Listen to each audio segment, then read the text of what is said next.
And if we are in that prayer, look at verse 19, and I want to conclude this in your minds. He says this, if you are a normal Christian, and if you are believing God's plan and trusting His will and seeking His promises and desiring His power, then you will love God's sheep. And look what verse 19 says. Christians, brethren, if anyone among you, that's someone in the church, and I know there's great, all kinds all over the board, they say these are lost people and they're apostates. It doesn't say that. And it's not consistent if you make this out to be an apostate. This is a Christian who is getting away from the Lord. And if they're wandering from the truth, and you go out and seek them, let him know that he who turns a sinner from the error of his ways, someone that's sinning against the Lord, and we go out and intercept them, and kind of like Jude says, we have compassion on them, we pull them out of the fire, because we hate their garments spotted by the flesh. Look at this.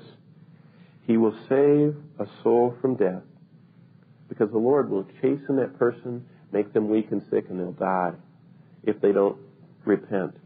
And a multitude of sins will be covered. You know what? We should be loving God's sheep enough to be a caring Christian.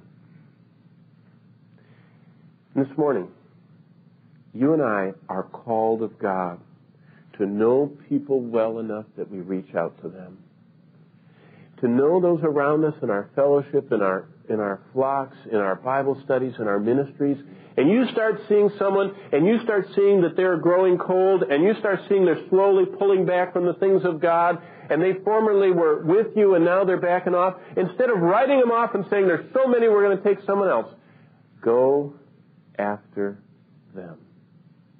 Call them. Visit them. Love them. Seek them. Pray for them. And see them come back. And God says, I'll bless you with the privilege of loving my sheep like I love them and caring so much that you see them come back. The Church of Jesus Christ is not aided by people that say, let them go. It's aided by being like the Good Shepherd who left the 99 and went after the one. I wonder this morning, are you believing God's plan enough to wait? Are you trusting His will enough to look for God's hand? Are you seeking His promises enough to sing through the hard times of life? Are you desiring His power enough to pray? And pray about things that are hard? And be an instrument? Are you loving God's sheep enough to care and reach out to them? That's not rarefied atmosphere of super Christianity. That's normal. That's what God calls us to be.